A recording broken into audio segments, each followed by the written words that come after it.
A great film is nothing without its characters. You can have the biggest explosions, the most exciting car chases, and the most amazing special effects. But if the story isn't about the people, none of this will matter. This is especially important in science fiction, which can sometimes get too far from reality. Sci-fi movies need well-developed characters to keep the audience interested in the important emotions that are hidden among the spaceships and the laser beams. The following movies all have one character who just isn't good enough to save them. They all have a lot to answer for when it comes to ruining some of the best sci-fi movies, whether it's because they're bad actors, bad writers, or just plain annoying. First, the People Eater is a character in Mad Max Fury Road, which is George Miller's return to his favorite post-apocalyptic wasteland. Well, she has a cutting room, and there's several cutting rooms where assistants and so on are working. And sadly, it's not a one-eyed, one-horned flying creature. The People Eater is played by the Australian actor John Howard. It was great to see Sigrid last night. Yeah. Terrific. Yeah. I don't know that the film industry... He's a fat man whose body has been ruined by eating too much. Leprosy has taken his nose, so he has to cover it up with a metal cap. His foot has gotten bigger. His jaws have clamps that look like handcuffs. Overall, he's the kind of guy you wouldn't want to bring home to your parents. He's in charge of Gastown, a group of mercenaries who work for the main bad guy in the movie, Immortan Joe. And that's really all the People Eater is, a boss that Max has to beat to get to Joe. He has nothing to do with the movie's plot and is just a thinly veiled metaphor for greed. His death is also not very interesting because Max shoots him while he's being used as a giant human shield. People who watch Mad Max have as much time for the People Eater as he does for organic vegetables. It's pointless, annoying, and pretty gross to look at. Next, when it comes to big robots, the movie Pacific Rim is every 12-year-old's dream come true.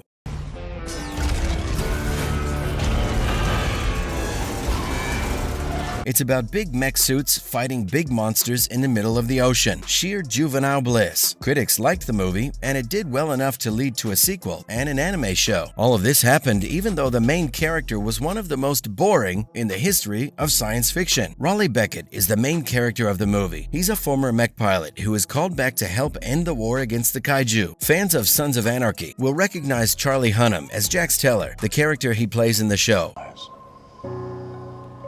Never once have any of you hesitated or had a blink of... Well, we say played, but it looked like Charlie didn't even try when he was Beckett. Hunnam has never been in a lead role before, and it shows in a big way. He doesn't say his lines with any feeling, and when compared to Rinko Kikuchi and Idris Elba, he sticks out like a sore thumb. Pacific Rim isn't nearly as emotional as it should be because of this. This seems like an odd thing to say about a big robot-smashing movie, but if you see it, you'll understand. Next up, Emma Frost in X-Men First Class. You're thinking of running, hiding. We'd find you, Henry. There's not a fortress. Like Mr. Gerrera, Emma Frost is a much more interesting character than her main role in a movie would lead you to believe. Frost is a powerful telepath who can turn her body into diamond. In the comics, she's known as the White Queen. Well, after all, they are a girl's best friend. On paper, she's funny, attractive, and can hold her own in a fight. As for her part in X-Men First Class, well, Frost, who's played by January Jones of Mad Men, is not as bad as Sebastian Shaw. My name is Sebastian Shaw. And I am not here to hurt you. Who's played by Kevin Bacon and is the real bad guy in First Class. She doesn't get much screen time without Shaw unless she's in her underwear, which is very common. Jones's delivery of Frost's lines is dry, but not in the sharp, sassy way that fans of the character were used to. A lot of the time, she seems uninterested, which is a real shame. Since Frost hasn't been in any movies since then, it's sad to think that this is how many fans will remember her. But don't say that she won't come back. People say that diamonds last forever. Moving on, even if you're trying to overthrow a tyrannical regime and free your people from oppression, that doesn't mean you can't think about boys. Throughout the Hunger Games series,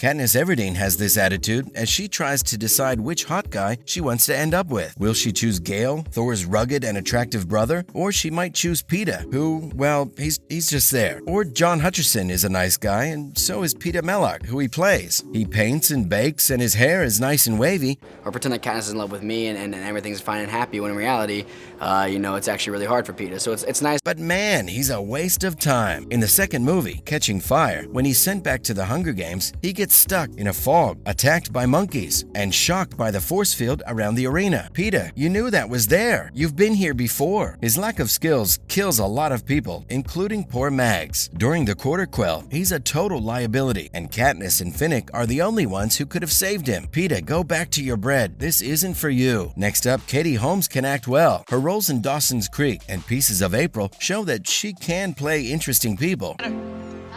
Seafood. Great change of pace, Pace.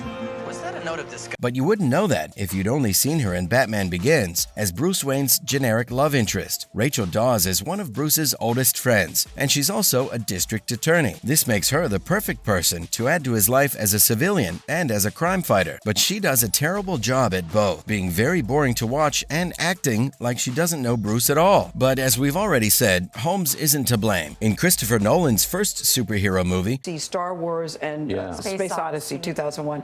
Now, if I just go see that, I want a saber or something. She had nothing to do as Dawes because all the action centered on the male characters. Really early, and I wanted to get a run-in to, calm down, focus.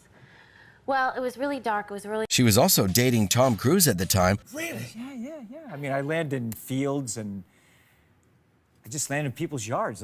So it was clear that she had a lot going on. When the role was given to Maggie Gyllenhaal for The Dark Knight, she was given a much bigger role in the story. In Batman Begins, Dawes is just a pawn in Scarecrow's bad plan, and Batman has to save her. Not the most interesting script ever. In Luc Besson's she say, okay, I want to stop, I want to play.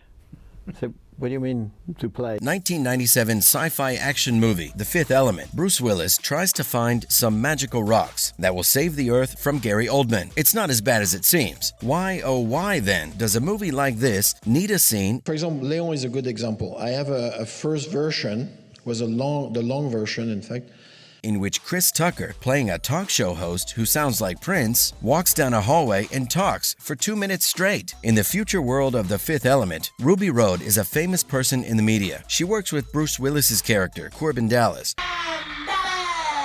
Here he is, the one and only winner of the Gemini Croquet Contest. To stop an alien enemy called the Great Evil. Wow, real original, guys. Rhode is the biggest diva of them all. He is a flamboyant, over-the-top showman who wants everyone to watch him. He talks through a vocoded microphone, which makes him sound like a mix between Alvin and the Chipmunks He's on the case.